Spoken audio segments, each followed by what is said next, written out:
Assalamualaikum dan salam sejahtera.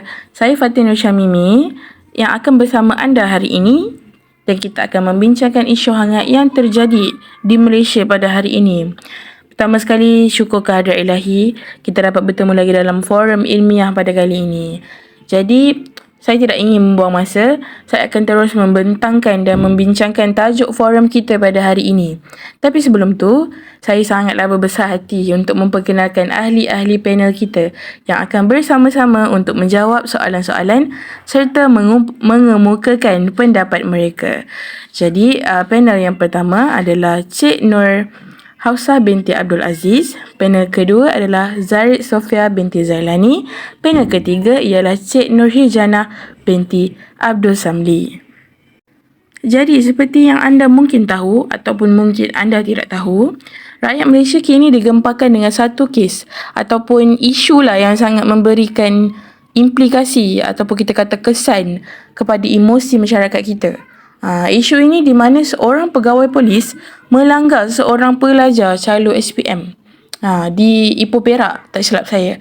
Seperti yang saya dapati, kes ini amatlah mengundang kemarahan daripada masyarakat Malaysia kerana dikatakan bahawa pegawai polis tu melakukan hal demikian, kiranya melanggar calon tersebut kerana marah dan tidak puas hati. Jadi, kita akan kupaskanlah satu demi satu selepas ini. Jadi dengan rasa penuh hormat, saya ingin bertanyalah kepada panel jemputan kita. Yang pertama pada hari ini iaitu Cik Hafsah.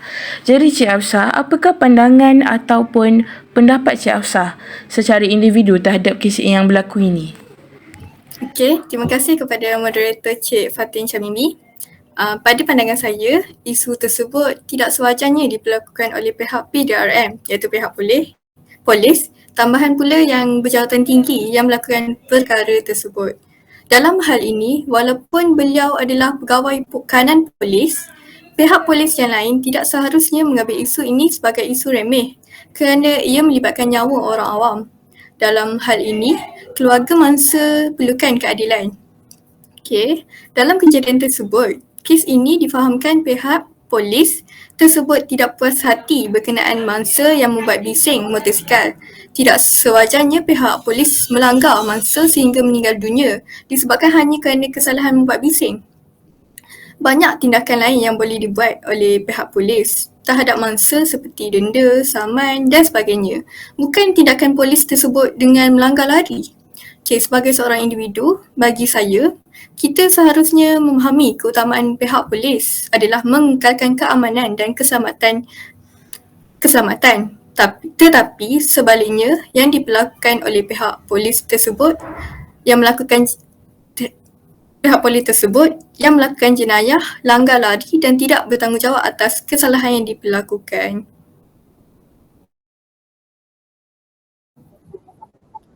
Ya, itu saja daripada saya, pandangan saya. Terima kasih diucapkan kepada Cik Hafsah di atas pendapat dan pandangan beliau yang cukup bernas sebentar tadi. Okey, benar sekali Cik Hafsah. Sebagai pegawai polis, memang sepatutnya tertuduh mengambil jalan lain untuk menegur ataupun menghentikanlah mangsa daripada berbuat bising. Ini kerana mangsa bukanlah melakukan gejala seperti merempit dan berlumba. Beliau hanya membuat bising dengan membunyikan exhaust motor ataupun bahasa mudahnya kita panggil rem motor. Namun, pendapat saya lah kan, sekiranya beliau merempit sekalipun, suspek ataupun sesiapa saja di Malaysia ataupun di dunia ini tidak mempunyai hak untuk melanggar. Ini kan pula melanggar sehingga maut, sehingga meninggal.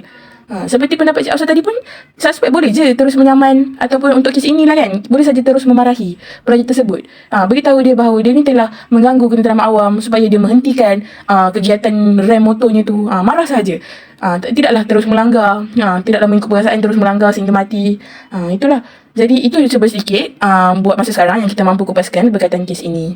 Okey, seterusnya, saya berbesar hati untuk mengajukan soalan kepada Cik Sofia sekaligus untuk menyambunglah kupasan kita tentang kes ini.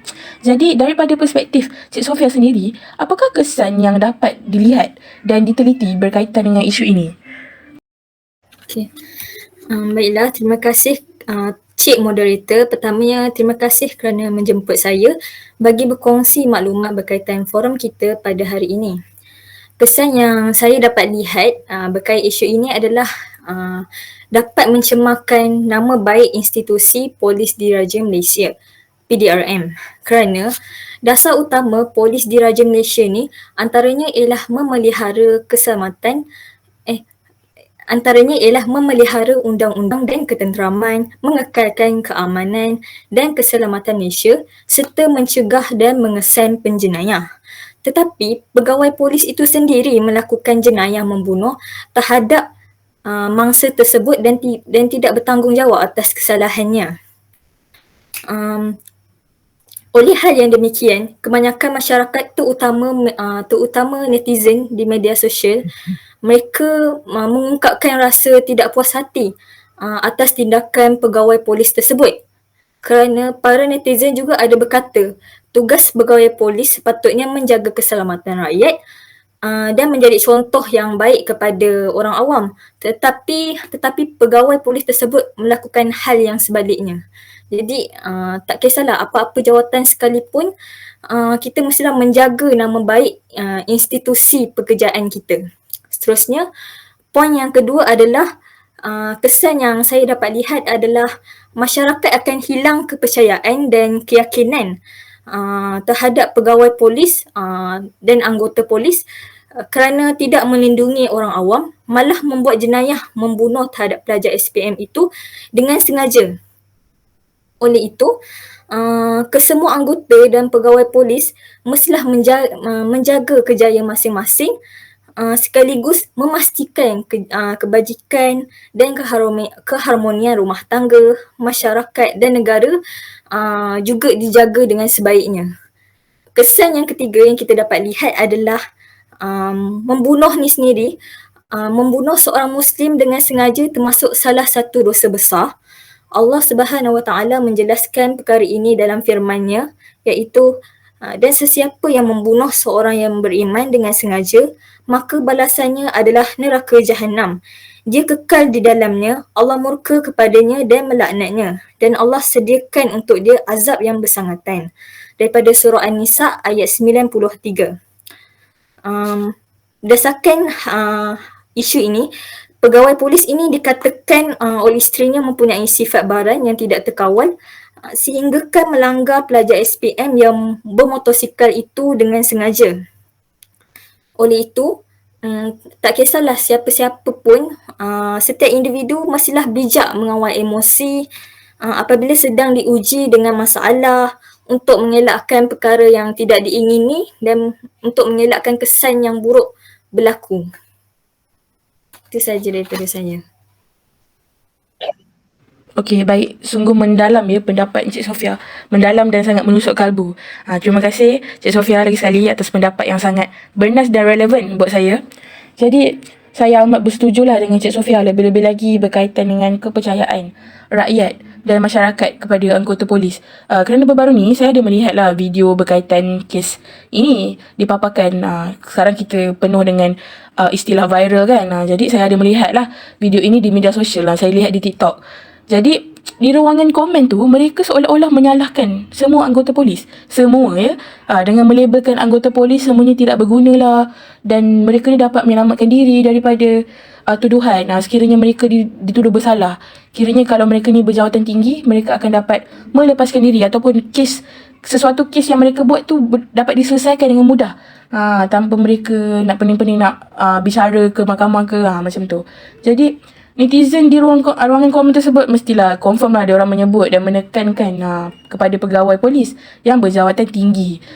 Tambahan pula kes ini memang melibatkan pegawai polis dan seperti yang saya tahu pegawai polis yang terlibat tu adalah berpangkat pegawai kan polis.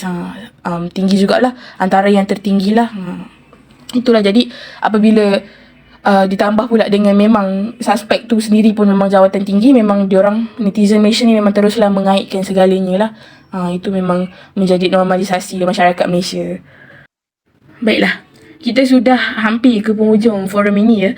Jadi saya akan menamatkanlah dengan panel kita yang terakhir pada hari ini, iaitu Cik Hijanah. Cik Hijanah ni merupakan panel terakhir yang akan memberikan sedikit pandangan dan cadangan beliau lah tentang isu ini. Jadi Cik Hijanah, apa perasaan pula? Apakah pendapat lah ataupun Cik Hijanah rasa bagaimanakah sekiranya isu ini terjadi lagi pada masa akan datang?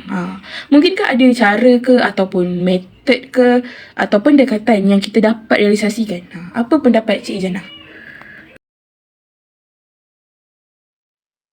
Okey. Bismillahirrahmanirrahim. Assalamualaikum. Terima kasih moderator. And terima kasih juga pada pandangan daripada panel pertama and panel kedua sebentar tadi. So, Jana bacakan semula soalan yang diberi pada saya lah. Bagaimana sekiranya isu ini terjadi lagi pada masa akan mendatang ataupun in future, mungkinkah ada cara atau pendekatan yang dapat kita realisasikan? So soalannya bertanyalah mungkin ada kaedah yang boleh kita lakukan untuk mencegah lagi perkara isu-isu macam ni kan di masa-masa hadapan kan.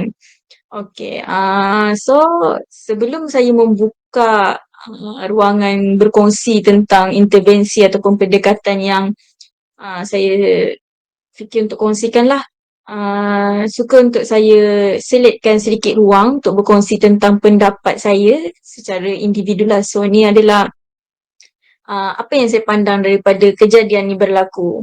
Okay. Pada pendapat saya, kedua-dua pihak ni, baik daripada pihak polis dan mangsa langgar, sebenarnya tidak mempunyai hitam putih kebenaran. Sebabnya kalau kita amati perkara ni ataupun kes ni, kedua-dua pihak sebenarnya mempunyai peluang yang sama rata sebelum kejadian yang tak diingini ni berlaku. Okey, apa maksud yang dimaksudkan dengan peluang sama rata tu adalah apabila side individu yang melanggar lah ataupun polis tu dapat kawal kemarahan ataupun sikap baran yang ada, adakah kejadian yang kita tak nak ni jadi? So itu adalah persoalan. Kalau mampu, polis mampu untuk kawal polis tersebut lah, tak katakan semua mampu untuk mengawal emosi, perkara yang tak diingini ni mampu tak untuk jadi? Akan tak terjadi. And seandainya pula pelajar yang terlibat mangsalah terkesan untuk menghormati ataupun cakna lah dengan keadaan sekitar yang kita difahamkanlah sebagai masyarakat kan yang mendengar isu tersebut. Kejadian tersebut berlaku dekat area sekolah, kawasan persekolahan. So, adakah menjadi keperluan sebenarnya pada pelajar ni untuk menyumbang pencemaran bunyi dengan buat ni lah tindakan rem-rem motor dekat area sekolah tu, kan? So, itu pun persoalan juga. Mungkin persoalan yang diberi untuk sama-sama masyarakat berfikirlah. And statement ni tak adalah tujuan untuk mencari musuh. Dan sebenarnya sebolehnya hanya untuk mengajak masyarakat untuk bersama-sama letakkan akal penilaian sebelum kita menunding atau pilih pihak untuk yang dibela. Dalam masa yang sama tu, so marilah sama-sama kita renung perkara ni sebagai pengajaran dari masa ke semasa. So, kita tak tahu siapa yang akan kena benda tu dalam kalangan kita. Mungkin family kita, mungkin jiran kita. So, in case benda ni, yes, kita cakna and boleh adapt sebagai pelajaran di muka surat kehidupan lah kan. So, berbalik pada soalan tadi mengenaan pendekatan ataupun kaedah yang boleh direalisasikan sebagai pendekatan lah ataupun cara kita umum lah sebagai masyarakat yang boleh kita lakukan untuk elak kejadian ini daripada berlaku kan. So, saya ada gariskan beberapa perkara. Yang pertama-tamanya, saya gariskan secara kasarnya, perkara ni ataupun isu ni adalah sukar diramalkan lah. mengikut soalan tadi berkenaan masa depan kan. So pada saya ianya suka diramal untuk masa-masa mendatang. Apalagi dibendung. Kerana asasnya semua ni berbalik kepada individu tu sendiri. So perkara ni kita tak ingini. So and kita takkan dapat hidup pun benda ni nak jadi bila, macam yang saya sebutkan tadi kan. And then apa pun yang berlaku sebenarnya itu akan kembali semula kepada individu-individu yang ada. Individu yang membentuk masyarakat tu lah. Macam mana nak elak ataupun nak melangsungkan kejadian tu daripada terus berlaku. Okey, untuk poin yang kedua ataupun isi yang kedua yang dapat saya gariskan, kembali pada intervensi tadi. So ada tak perkara yang dapat dilakukan bagi membantu kita untuk cegah isu seperti ni daripada berlaku? So pertamanya mungkin peneguhan sisi moral lah pada setiap induk. Sisi moral ni adalah yang kita tahulah, nilai-nilai murni dalam diri setiap individu tu perlu lebih ditekankan dan perlu lebih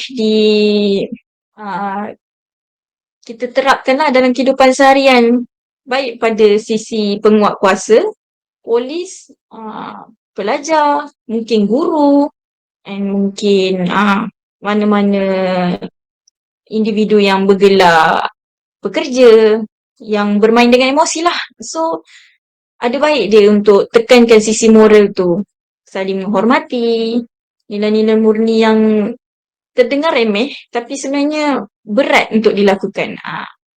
And antara yang lain pula pada ruangan yang saya suka untuk saya kongsikan, intervensi mengurus emosi. Yang kedua lah, yang tadi untuk tekankan moral kan, yang kedua dia pengurusan emosi. Contohnya dengan mengaplikasikan teknik relaksasi. Teknik relaksasi mungkin boleh Google ataupun search secara ringkasnya. Teknik relaksasi ni ada banyak. Bernafas, kawal pernafasan, teknik grounding, banyak lagi lah. And mungkin boleh cuba dapatkan counselling juga untuk berkongsi dengan individu yang punya credibility untuk mendengar, berkongsi dan membantu pekerjaan profesional untuk bantu kita urus emosi tu sendiri.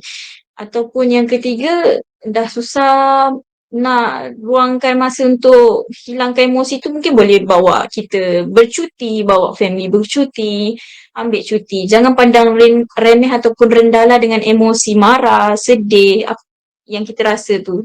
Raikan, bawa bercuti, bawa berehat.